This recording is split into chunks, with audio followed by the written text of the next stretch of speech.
Hey people, welcome to the second video of analysis series. पिछली video में हमने metrics space cover की थी। Now we are making the base of analysis, जिसमें हमें छोटी छोटी डेफिनेशंस को पढ़ेंगे और इन्हें आगे यूज़ करेंगे। So I want to do them with many detail and many examples.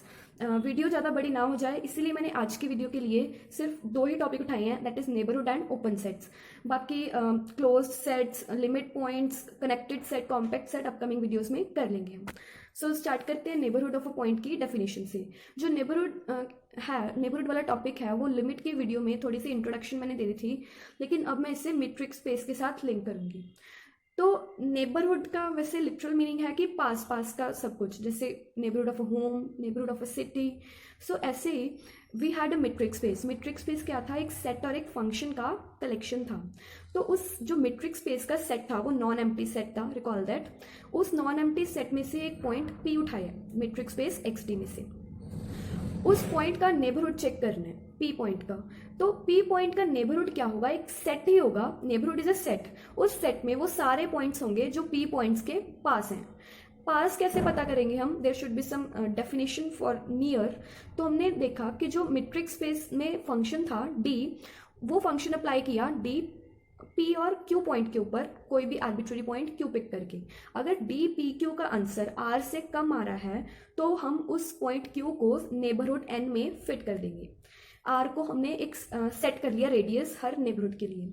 इसे और भी क्लियर करने के लिए सर्कल की एग्जांपल कंसीडर कीजिए कि एक सर्कल है। सर्कल के इंटीरियर पॉइंट्स कौन कौन से होंगे? जिनका डिस्टेंस सेंटर से रेडियस से कम होगा, यानी कि सेंटर और पॉइंट का डिस्टेंस अगर रेडियस से कम हो गया तो पॉइंट सर्कल के अंदर रहेगा, वरना बाहर जाएगा। तो जो अंदर अंदर वाले पॉइंट्स हैं, सर्कल के अंदर अंदर वाले पॉइंट्स, उन सबको हमने सेंटर का नेबरहुड बोल दिया। ठीक इसी तरह नेबरहुड की डेफिनेशन जारी है, ध्यान से देखिए। A neighbourhood of a point P is a set N consisting of points Q such that D P Q is less than R, where R is said to be the radius of the neighbourhood. I hope it's clear now. कुछ example देखते हैं। Usual metric में 1 3 open set जो है वो 2 point का neighbourhood है। ऐसे 1 4 इंटरवल 3 का नेबरहुड है, 1 2 1 का नेबरहुड है। ये एग्जाम्पल लेने का एक खास मकसद ये था कि नेबरहुड जरूरी नहीं है कि दोनों साइड से इक्वल ही हो, ठीक है। जैसे 1 2 1 का नेबरहुड है, मोर ओवर ये डिलीटेड नेबरहुड है, इसमें तो 1 खुद भी नहीं है। आगे करते हैं interior point. A point P is said to be an interior point of a set E if there is a neighborhood n of P such that E contains n. किसी पॉइंट P को E set का interior point कब बोलेंगे? जब P point की एक ना एक ऐसी नेबरहुड मिल जाए जो E सेट के पूरी की पूरी अंदर कंटेन हो रही है। जरूरी नहीं है कि P पॉइंट की हर नेबरहुड E सेट के अंदर कंटेन हो, लेकिन अगर एक भी ऐसी नेबरहुड मिल गई P पॉइंट की जो E सेट के अंदर जा रही है पूरी की पूरी, तो हम P पॉइंट को E सेट का इंटीरियर पॉइंट बोल देंगे। फॉर एग्जाम्पल 1 है इंटीरियर पॉइंट 0 2 का। 1 की हम कोई भी नेबरहुड लें, छोटी नेबरहुड 1 यूनिट से कम वाली, तो वो 0 2 सेट के अंदर ही रहेगी। 1 पॉइंट के आसपास के पॉइंट है जो वो 0 2 इंटरवल के अंदर ही आ रहे हैं सारे। 2 इंटीरियर पॉइंट है 2 4 का। 3 इंटीरियर पॉइंट नहीं है 1 2 इंटरवल का। क्यों नहीं है? क्योंकि जो 3 के पास पास वाले पॉइंट्स हैं वो 1 2 में कभी भी नहीं आ सकते हैं, क्योंकि 3 बिल्कुल ही इस इंटरवल से बाहर पड़ा है। आप नंबर लाइन पे भी विजुअलाइज कर सकते हैं। अब आते हैं थोड़ा सा डिस्क्रीट सेट की तरफ। जो लास्ट सेकेंड एग्जांपल लिखी हुई है वो क्या कह रही है कि 4 is not an interior point of the set 1 2 3। 4 इसका इंटीरियर पॉइंट क्यों नहीं है? क्योंकि 4 के पास हम कितनी भी छोटी से छोटी नेबरहुड बनाएं उसमें बहुत सारे रियल नंबर्स आते हैं, दैट इज रैशनल और इरेशनल नंबर्स आते हैं, लेकिन उनमें से कोई भी पॉइंट है वो इस सेट में कंटेन नहीं है 1 2 3 में। इसीलिए 4 इसका इंटीरियर पॉइंट नहीं है। इंटरेस्टिंगली 2 भी इस सेट का इंटीरियर पॉइंट नहीं है। देखने में लग रहा होगा कि 2 तो इसके अंदर ही है, लेकिन हमने इंटीरियर पॉइंट की जो डेफिनेशन की है उसके अकॉर्डिंग अगर हम 2 का कोई नेबरहुड लें उसमें भी बहुत सारे रैशनल्स और irrational that is real numbers आएंगे, और वो सारे के सारे नंबर्स कितनी भी छोटी नेबरहुड लें वो सारे के सारे नंबर्स इस सेट में कंटेन नहीं है। इस सेट में तो सिर्फ 3 ही पॉइंट्स हैं 1 2 एंड 3, इसीलिए 2 भी इसका इंटीरियर पॉइंट नहीं है। ओपन सेट की डेफिनेशन के ऊपर आते हैं। E is said to be an open set if every point of E is an interior point of E। अब हमने इंटीरियर पॉइंट की डेफिनेशन कर ली, कुछ एग्जांपल्स कर ली। अगर आपको वो क्लियर है तो देखिए ओपन सेट की डेफिनेशन। किसी भी सेट E को ओपन सेट कब बोलेंगे? जब उस सेट के सारे पॉइंट्स उसके इंटीरियर पॉइंट्स हैं, तब हम उस सेट को ओपन सेट बोलेंगे। अगर एक भी पॉइंट ऐसा मिल जाता है उस सेट में से जो इंटीरियर पॉइंट नहीं है तो वो सेट ओपन सेट नहीं रहेगा। फॉर एग्जाम्पल 1 2 एक ओपन सेट है, क्योंकि इसमें से हम कोई भी पॉइंट उठा लें उसकी नेबरहुड इसमें कंटेन करी जाएगी, तो हर पॉइंट इसका इंटीरियर पॉइंट है। 1 2 3 ओपन सेट नहीं है। पीछे हमने देखा कि इस सेट का तो कोई भी इंटीरियर पॉइंट नहीं है, 2 नहीं है, वैसे ही 1 और 3 भी नहीं है, तो ये ओपन सेट नहीं है। एम्प्टी सेट हमेशा एक ओपन सेट होता है ट्रिवियली। क्यों होता है? क्योंकि एम्प्टी सेट में तो कोई पॉइंट ही नहीं है, तो empty set means nothing, nothing की नेबरहुड में भी नथिंग, तो वो एम्प्टी तो एम्प्टी है ना सारा, तो ट्रिवियली एम्प्टी सेट एक ओपन सेट है। रियल लाइन पे यूजुअल मेट्रिक के साथ जो सिंगलेटन सेट है वो भी ओपन नहीं है, क्योंकि जो सिंगलेटन सेट है, मान लीजिए सिंगलेटन सेट होता है जिसमें सिर्फ एक ही पॉइंट हो, मान लीजिए वो पॉइंट एक्स है।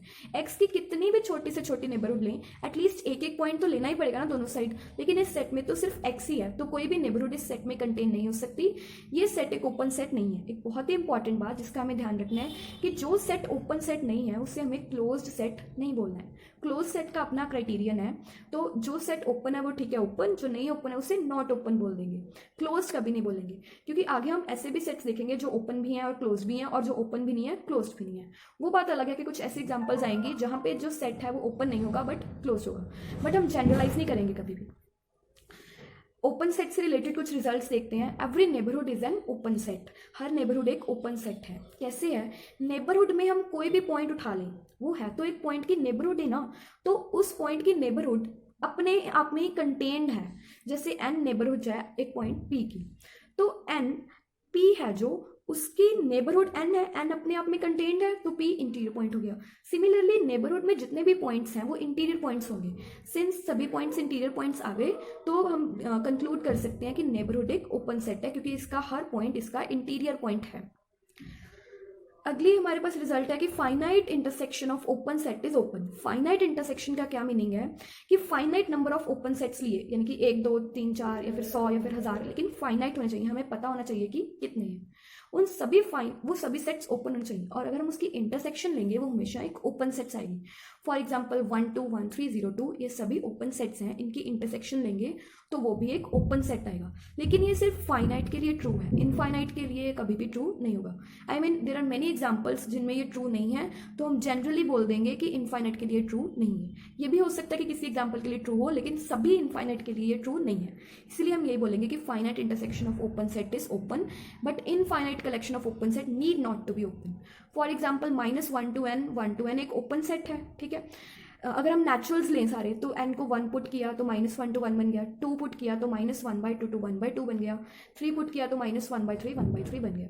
अब जब इन सभी की इंटरसेक्शन लेंगे, तो इंटरसेक्शन लेते लेते हर सेट ऐड करते करते ये इंटरसेक्शन और भी छोटी और छोटी होती जाएगी।